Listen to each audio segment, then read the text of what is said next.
마가복음 읽으면서 많은 질문 중에 하나가 뭐냐면 왜 예수님의 제자들은 부름을 받고 그리고 예수님을 따라 나섰는데 예수님을 이해하지도 못하고 예수님을 믿지도 못했을까? 왜 예수님을 두려워할까? 하는 그런 질문이었습니다.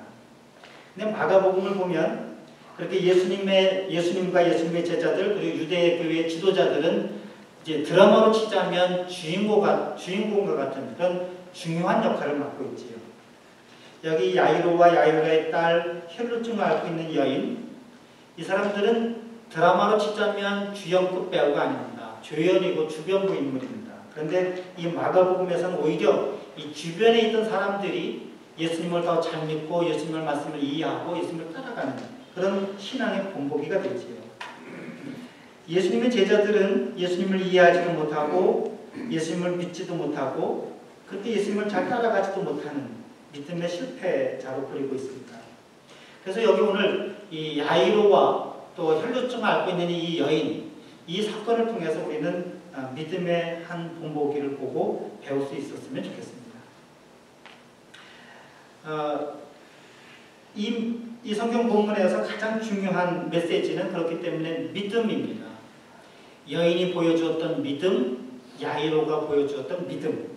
그런데 저는 이미 여러분들이 오랫동안 또는 뭐 길진 않지만 신앙생활을 해왔고 믿음이라고 하는 것을 어렴풋하게라도 알고 있다고 생각이 되어서 믿음의 길을 가기 위한 믿음의 길을 갈 때 겪는 어려움, 난관 또는 믿음을 처음 가질 때 우리가 부딪히는 그런 난관들 어떻게 하면 우리가 이 믿음을 계속 유지하고 발전시켜 나갈 수 있을까 하는 것에 초점을 맞춰서 오늘 설교를 구성했습니다. 물론 우리의 삶은 여기 야이로의 딸이나 또는 이 혈루증을 앓고 있는 이 여인과 같은 아주 극단적인, 아주 극적인 그런 어려움을 겪는 일은 그렇게 흔치 않습니다. 물론 개중에 사업에 실패하기도 하고 또는 그래서 어떤 죽을 고비를 경험하기도 하고 또는 병을 알아서 마치 우리가 이런 얘기를 많이 쓰죠. 죽으면 무토까지 갔다 왔다고. 물론 그런 분들이 없잖아 있기는 하지요. 근데 그런 아주 어려움을 극하게 경험하셨든 아니면 편안하게 일평생을 살면서 신앙생활을 하셨던 크든 작든 우리는 살면서 어려움과 난관을 다 부딪히면서 살아갑니다. 그런 부딪힘을 경험했을 때 여러분들은 그 부딪힘을 극복하기 위해서 어떻게 여러분들이 노력하셨는지요? 뒤로 물러서셨는지 아니면 돌아가셨는지 뛰어넘으셨는지 오늘 이 주변 인물들이 보여주는 이 예수님에 대한 믿음의 모습을 보면서 여러분들의 삶을 한번 돌이켜보시면 좋겠습니다. 뿐만 아니라 앞으로 그런 어려움을 다시 또 경험한다면 나는 이번에는 어떻게 나 삶을 변화시켜서 새로운 삶을 이전과는 다른 새로운 삶을 살아볼 수 있을지 여러분 기대를 가져보는 그런 시간이 되었으면 좋겠습니다. 오늘 21절에 보면 예수님께서 바닷가 건너편에서 다시 유대 쪽으로 건너오셨고 바닷가에 계실 때 회당장 중에 한 사람인 야이로가 찾아왔다고 그렇게 시작을 합니다. 회당장은 예배를 주관하고 그 회당을 관리하는 그런 사람입니다. 그렇다고 해서 요즘처럼 설교를 하는 그런 사람은 아니었습니다. 성경 말씀을 읽고 그 메시지를 전해줄 랍비를 이렇게 섭외하고 그런 순서를 짜고 하는 사람이죠. 마을마다 회당이 있었는데 유대인 남자 최소한 10가정, 10명이 있으면 10가정이 있으면 한 회당을 세울 수 있었습니다. 그리고 회당장을 선임했는데 그렇기 때문에 유대 사회에서 최소한 그 회당이 있는 마을에서는 회당장은 존경받는 사람이었을 겁니다. 뭐 그 한 마을에서 조금만 마을에서 회당장이 뭐 얼마큼 대단하겠느냐라고 생각할 수 있지만 그 지역 안에서는 비교적 신망받고 존경받고 높은 지위에 있는 사람이라고 우리가 생각할 수 있습니다. 근데 그 회당장인 야이로의 딸이 죽어가게 되었습니다. 어떤 병으로 얼마큼 위중해서 죽어가게 됐는지는 모르지만 거의 죽어가게 되었다고. 그래서 부모된 심정으로 아마 어린 딸이 죽어간다면 어떤 부모들은 그 아이를 살리기 위해서 온갖 노력을 다했을 겁니다.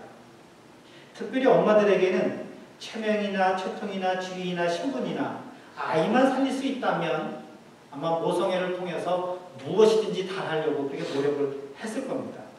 여러분들의 어머니들이 그러셨고 여러분들이 그러셨고 또 여러분들이 앞으로 그러셨기 때문에 그렇습니다. 그런데 남자들은 조금 다르지요. 사회적인 신분이 있고 종교적인 지위가 있고 체면을 생각한다고 하면 내가 과연 이 일을 할까? 아마 똑같은 결과를 갖는다 할지라도 어머니들보다는 한 번쯤은 더 주저하고 생각해보는 그랬을 겁니다. 요즘 우리를 봐도 예를 들자면 내가 목사인데 예를 들자면입니다. 이런 생각을 가지고 내가 목사이니까 다른 사람보다 더 잘 섬겨야 되지 이렇게 한다면 좋은 결과를 낳겠지만 내가 목사인데 라고 하면서 자기 권위를 내세우고 지위를 내세우면 아마도 조금 더 어려움을 겪게 될 겁니다. 공동체가 가는 길에 있어서 도움이 되지 않고 힘든 결과를 내올 수도 있겠지요. 이렇게 이제 미국에서 한 10여 년 목회를 하다 보니까 미국 목사님들, 한인교회에 있는 한인 목사님들 그리고 한국교회에서 목사님들 이렇게 하는 것을 비교해 보면 한국에 있는 목사님들이 훨씬 더 이렇게 목사로서의 권위나 지위를 내세운 경우들이 있어요. 그래서 미국에 와서 신앙생활하고 목회를 하다 보면 처음에는 이 문화적인 그 갭도 있고 언어적인 장벽도 있는데 그런 교회 안에서 미국 교회에서는 뭐 목사들을 보고 뭐 이렇게 농담도 하고 목사들도 뭐 반바지 입고 교회 오기도 하고 그러는데 한국에서 오신 분들은 넥타이 탁 매고 하이컬러 하고 이러고서 목사 와서 하면 이게 좀 어렵습니다. 예를 들자면 그렇게 자기 신분이나 지위나 이런 것을 내세우면 좀 어려움을 겪지요. 목사만 그런가요? 사람들이 내가 이만큼 성공했는데 라고 하는 생각을 하면서 내가 그 말 아래 엎드려? 라고 생각한다면 아마 한 번쯤 두 번쯤 생각할 겁니다. 그런데 이런 난관에 부딪혔을 때 여러분 스스로를 한번 생각해 보시죠. 스스로에게 어떤 것이 더 중요한가? 지금 이 순간에 무엇이 중요한가? 아주 그래서 극단적으로 우리가 나눌 수 있죠. 생명을 살리는 것과 내 지위와 명예와 측면 무엇이 더 중요한가? 여기 성경에서는 아주 예가 극단적이기 때문에 선택하기 쉽습니다. 근데 우리 매일의 삶에서는 이 결정하기가 어려울 정도로 사실은 무엇이 더 중요한지 혼돈될 때가 있지요. 혼란스럽지요. 그런데 아주 단순화시켜보면 무엇이 중요한지, 무엇을 포기해야 될지 우리는 선택할 수 있습니다. 22절, 23절을 보면 그래서 야이로는 결심했습니다. 예수를 보고 발 아래 엎드려서 간곡히 청합니다. 이 야이로가 얼만큼 높은 지위인지 또는 나이가 얼만큼 있는지 그 사람이 얼만큼 존경받는지 잘 우리는 모르기 때문에 예수님과 야이로를 단순 비교하는 건 쉽지는 않은데 그냥 일반적으로 알고 있는 우리 성경적인 상식을 보면 야이로가 젊은 떠돌이 선생님 예수님 앞에 더군다나 왕이나 하느님 앞에 하는 행동, 발 아래 엎드려서 청한다고 하는 이런 행동을 하는 것은 쉽지는 않았을 겁니다. 그런데 야이로는 이렇게 딸을 살리는 그 예수님을 믿음을 갖기 위한 첫 번째 걸음을 떼는 데 있어서 자기의 지위나 신분이나 명예나 측면은 더 중요하지 않다고 결심을 합니다. 그래서 24절을 보면 야이로는 그 예수님을 모시고 자기 집으로 가지요. 믿음의 길을 시작한 겁니다. 예수님과 함께 믿음의 신앙생활을 시작하고 예수님과 함께 그 문제 해결하기 위한 길을 가겠다고 결심하고 그 길을 시작한 겁니다. 자, 이렇게 믿음의 길을 가는데 아무런 장애도 없고 난관도 없으면 얼마나 좋겠습니까? 그런데 뜻하지 않은 내가 예상치 않았던 그런 일들이 생깁니다. 25절에 보면 한 여인 때문에 예수님의 길이 지체되게 되죠. 전혀 예상하지 않았던 예기치 못했던 그런 사람, 사건, 그런 일들이 우리의 믿음의 길을 지체하게 합니다. 이름도 알려지지 않았던 이 여인, 오히려 그가 알고 있던 병으로 앓고 있던 여인, 이 여인은 예수님을 찾는 절박함에 있어서는 야이로와 닮았습니다. 그런데 야이로와 다른 점이 오히려 더 많지요. 그 후에 26절에 보면 이 여인의 상황을 한마디로 요약하는데 이 여인은 12년 동안을 혈루증을 앓았고 여자이고 재산을 다 낭비했고 노력했지만 병은 더 악화되었습니다. 이 여인은 몇 가지 카테고리로 그냥 나눠서 설명을 하자면 종교적으로 혈루증을 앓고 있었기 때문에 불결했고, 그래서 사회적으로는 단절되었고, 많은 노력을 했지만, 그래서 많은 의사를 찾아갔지만 자산은 다 탕진했고 병은 악화되어서 건강은 더 나빠졌습니다. 그리고 제가 볼 때 이 모든 문제들을 이 여인은 스스로 짊어가고 있는 그런 상황이었습니다. 얼마나 불쌍하고 얼마나 안타까운 그런 상황이었을까요? 근데 이 여인이 예수님에게 가는 길을 어렵게 하는 그런 난관은 무엇이었을까요? 예수님을 믿고 그로 인해서 구원을 받고 생명을 살아날 수 있는 그런 길에 있어서 장애가 되는 것은 무엇일까요? 여기 성경을 보면 예수님 주변에 수많은 사람들이 서로 밀치고 있었다고 그렇게 설명하고 있습니다. 예수님에게 다가가는, 예수님의 얼굴을 보고 예수님을 만질 수 있는, 또는 예수님에게 말씀드릴 수 있는 장애가 어디 사람들 뿐이었을까요? 이 사람들을 밀칠 수 있는 그런 힘도 없어졌고 쇠약해진 몸이지요. 더 이상의 소망도 기대도 가질 수 없었던 탈진의 상태도 역시 마찬가지로 난관이었을 겁니다. 병을 앓던 여인을 부정하게 보았던 사회적인 편견, 이런 여러 가지, 한두 가지가 아닌 난관에 봉착했다고 생각할 수 있습니다.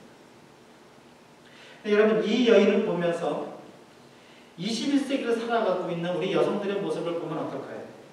물론 단순 비교할 수 없을 만큼 우리 여성들의 지위는 높아졌습니다.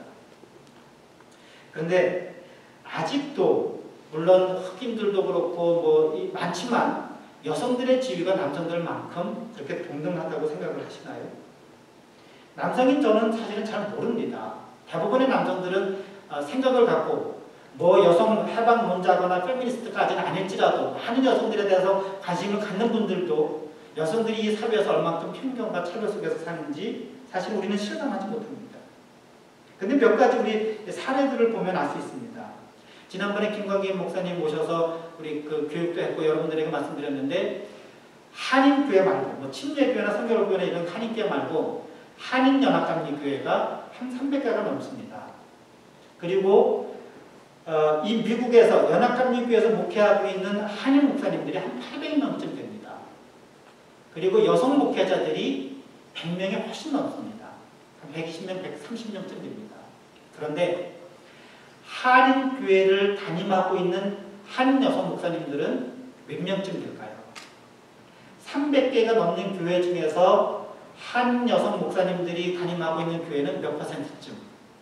130명쯤, 100명쯤 넘는 그런 여성 목사님들 중에서 그 한인 여성 목사님이 한인 교회를 담당하고 있는 교회가 목사님이 몇 %쯤 될까요? 여성 목사님들 숫자를 비교하자면 한 10%? 그러면 한 10명쯤? 아니면 300교회 중에서 한 10%? 한 30개쯤? 5%? 3%? 한 열 몇 개 정도밖에 되지 않습니다. 그것도 그 여성 목사님들이 개척한 교회가 대다수예요. 그래서 우리 교회는 굉장히 특별한 교회입니다. 여성 목사님들을 담임 목사님으로 초청했던 그런 경험이 있으시잖아요. 왜냐하면 한인 교회들이, 그나마 그러면 나머지 있는 여성 목사님들은 어디 가서 목회하시냐? 기관이나 미국 교회에 가서 목회하세요.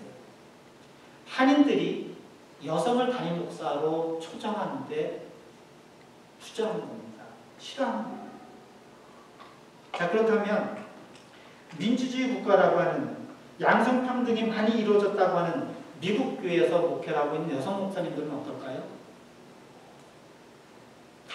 이거 이렇게 공식적으로 얘기하기는 좀 어렵지만 저희들은 느껴요. 인종차별 있다고 하는 것을. 근데 여성 목사님들은 거기에 하나 더 붙여서 성적인 차별까지 있는 것이지. 똑같은 문제를 남성인 마이너리티 목사가 제기했을 때와 여성인 마이너리티 목사가 제기했을 때 교인들이 반응하는 게 다릅니다.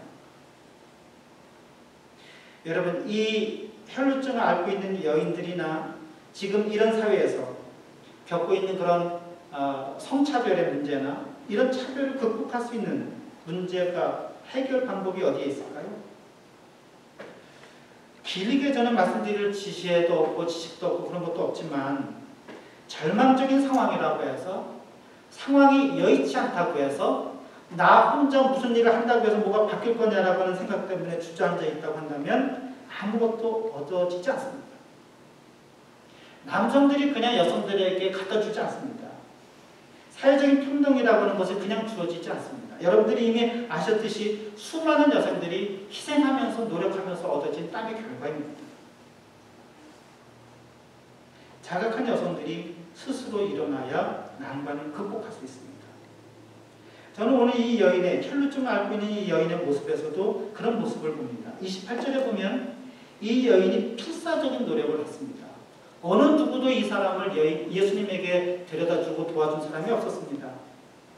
그러나 이 여인이 얼마큼 그 노력이 필사적이었느냐라고 하는 것을 이 마가복음의 해설자는 그 여인이 이렇게 생각했다고 전해줍니다. 예수님의 옷자락이라도 만지면 나을 것 같다고. 얼마나 절박했을까요? 근데 이 여인을 향해서 예수님은 34절 말씀 보면 따라 네 믿음이 너를 구원했으니 평안히 가라 라고 그렇게 선언합니다. 이 마가복음의 구조를 여러분 잠깐 보실까요? 우리가 21절부터 43절까지의 말씀을 읽었는데 혈루증을 앓고 있는 여인의 이야기는 야이로의 딸을 고치는 이야기 중간에 삽입되어 있습니다. 아마 맨 처음에 이 이야기는 두 가지 이야기가 서로 독립되어서 전해져 왔을 것인데 이 마가복음의 저자는 이 말씀을 보다 효과적으로 전하기 위해서 야이로의 이야기를 둘로 나누고 그 사이에다가 혈루증을 앓고 있는 여인의 이야기를 넣습니다.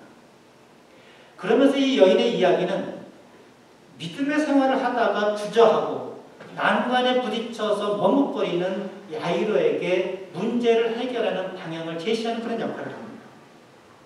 그 방향 제시가 무엇이었을까요? 이 여인이 치유되는 것이 예수님의 옷자락을 만졌기 때문에 치유되었을까요? 여인은 그렇게 믿었지만 예수님은 그렇게 말씀하지 않았습니다. 무엇 때문에 이 여인이 치유받았지요? 믿음이 너를 구원했다라고 그렇게 예수님은 말씀합니다. 이 여인의 믿음이 난관을 극복했고 이 여인의 믿음이 여인을 구원에 이르게 했고 이 여인의 믿음이 생명을 구하는 불가능성 속에서도 가능성을 만들어내는 힘의 근원이 되었다고 하는 것이었습니다. 자, 이 여인의 믿음의 이야기, 이것이 야이로에게서는 어떻게 적용을 또는 어떻게 이 영향을 미쳤을까요?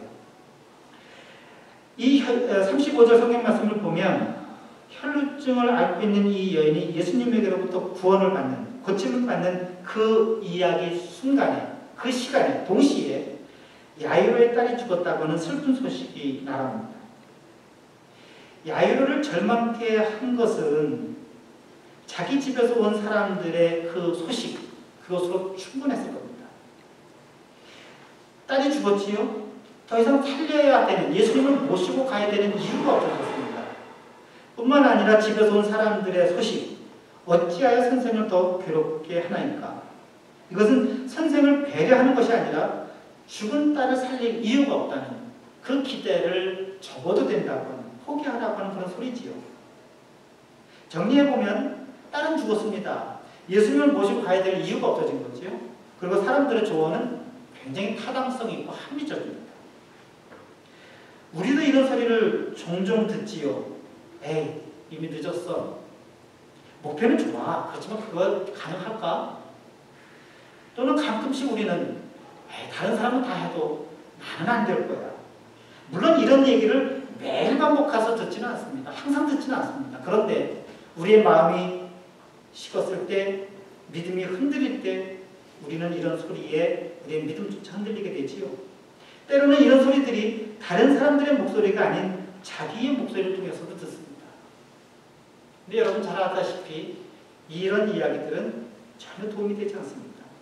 제가 어떤 블로그인지 어떤 하여간 모여서 읽었는데 이런 소리에 귀 기울이지 말라고. 왜냐하면 이런 소리들은 악마의 라디오, 사탄의 라디오 소리라.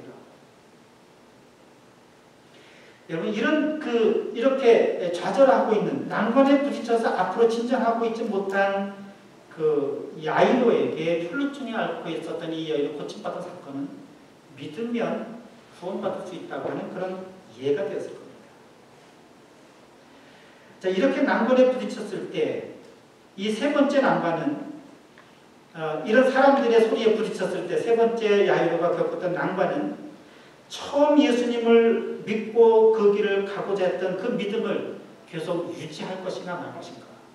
상황이 이렇게 바뀌었는데, 변했는데 그 믿음을 계속 유지하는 것이 과연 옳은가 하는 그런 문제였습니다. 계속 예수님을 따라갈 것인가? 이 길을 가는 것이 과연 옳은가? 아니면 이런 방법이 효과적일까? 의미가 있을까? 이런 상황과 사람들의 조언은 야이로로 하여금 믿음을 포기하도록 유혹했을 겁니다. 이런 난관에 부딪혔을 때 어떻게 극복하면 좋을까? 예수님은 야이로에게도 똑같이 두려워하지 말고 믿기만 하라고 권고합니다. 자, 보지 않았느냐?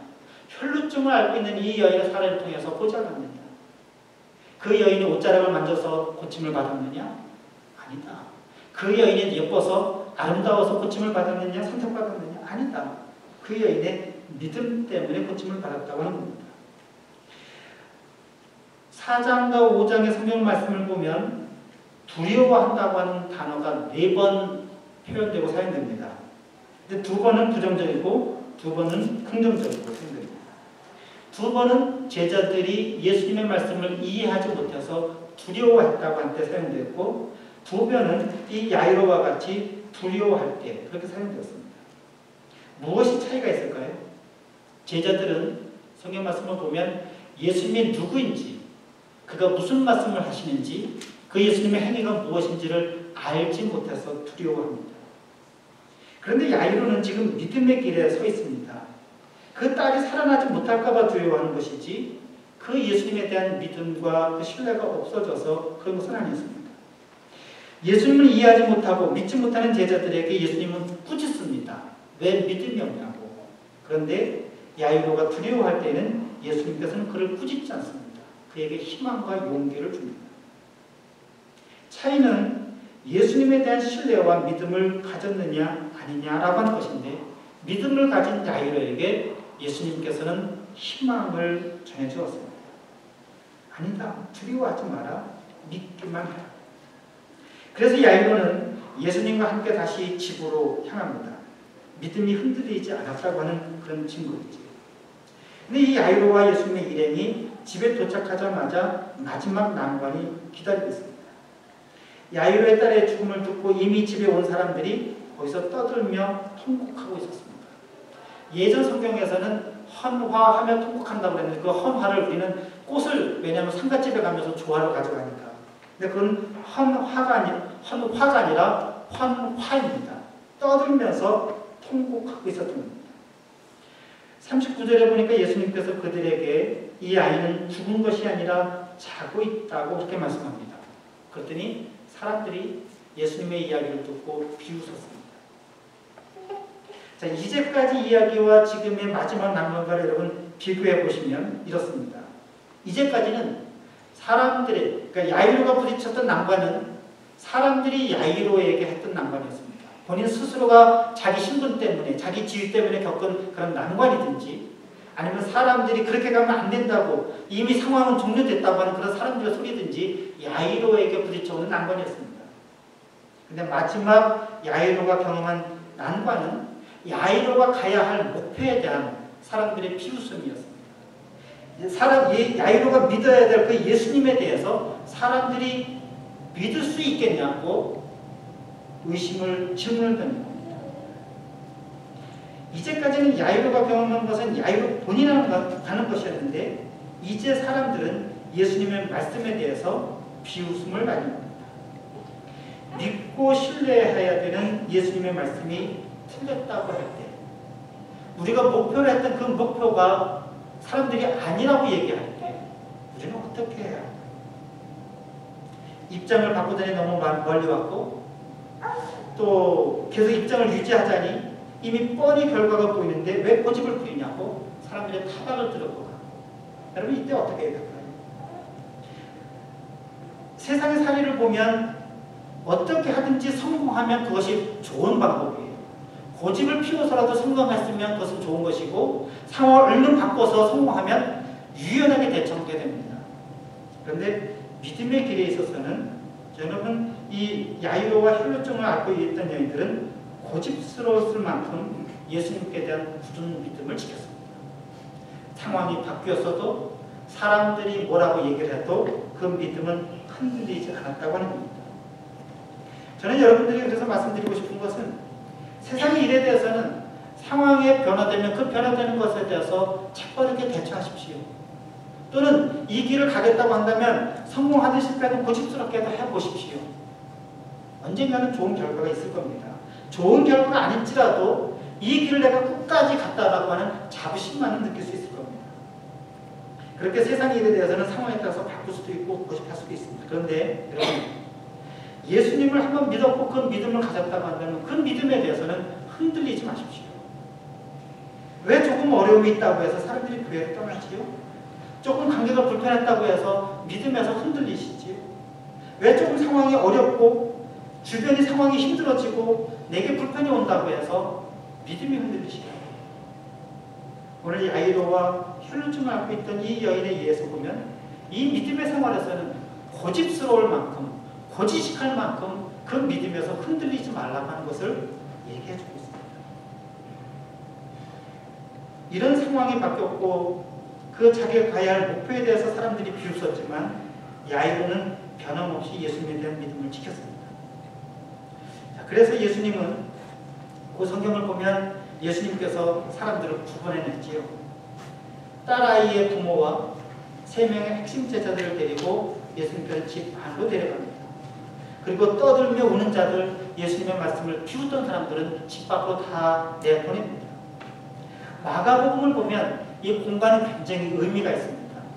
산이나 바닷가에서는 그냥 그 불특정 다수를 대해서 예수님께서 말씀을 가르치고 집 안에 있는 사람들은 예수님을 따르는 사람들, 예수님과 한 가족이 되는 사람들은 집 안에 있습니다. 오늘도 보면 예수님을 의심했고 떠들었던 사람은 다 집 밖으로 내보냈고 믿음을 지켰던 사람들은 집 안에 있습니다. 조금 더 가보면 예수님의 어머니와 예수님 형제들이 예수님이 미쳤다는 소식을 듣고 예수님을 잡으러 왔을 때 예수님의 어머니와 예수님의 형제들은 집 밖에 있고 예수님과 함께 했던 제자들은 집 안에 있습니다. 그러면서 예수님께서 그 제자들에게 말씀하죠. 누가 형제면 누가 내 자매냐. 예수님께서는 믿음이 있는 자들과 믿음이 있지 않는 자들을 나누었는데 야이로는 굳게 믿음을 지켰기 때문에 예수님의 선택을 받았습니다. 그리고 그 자리에서 달리다군 소녀야 내가 네게 말하노니 일어나라. 그래서 온갖 어려움 속에서도 난관을 뚫고 기적을 맛보는 그런 경험을 하게 되었습니다. 난관을 뚫고 믿음을 지켰기에 딸의 생명을 얻는 기적을 맛보게 되었다고 하는 이야기죠. 여러분, 믿음의 길을 갈 때 물론 믿음의 길뿐만 아니라 우리가 세상을 살 때 보면 어려움, 난관, 많은 일들을 부딪히면서 살아갑니다. 이제까지 편안하게 사셨던 분은 참 감사해야 됩니다. 편안하게 산 것, 내게 극적인 고통, 어려움 없어서 나 이거 왜 하나님께 대한 이렇게 극적인 하나님의 은혜를 경험하지 못했을까? 그렇게 물을 것이 아니라 이제까지 편안하게 사셨으면 하나님께서 여러분을 지켜주신 것에 대해서 감사해야 됩니다. 난관이 생긴다면 여러분 어떻게 하실까요?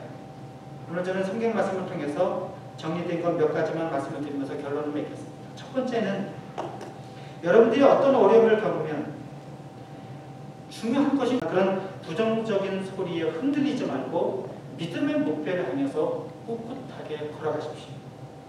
오히려 사람들이 생각할 때 고지식하다고 생각할 정도로 고집스럽게 여러분들의 믿음을 예수 그리스도에 대한 믿음을 갖고 그 안에서 희망을 찾아보십시오. 오늘 성경 말씀이 주는 결론은 그렇게 믿음을 갖고 갔을 때 그 안에서 난관을 뚫고 나갔을 때 기적을 맛볼 수 있다고 하는 그런 믿음의 결과입니다. 여러분들 다 모두 다 이런 기적을 경험할 수 있기를, 여러분 삶 속에서 크고 작은 삶의 의미와 하나님께서 주신 은혜로운 경험, 그런 기적들을 맛볼 수 있기를 간절히 바라고 소원합니다. 기도하겠습니다.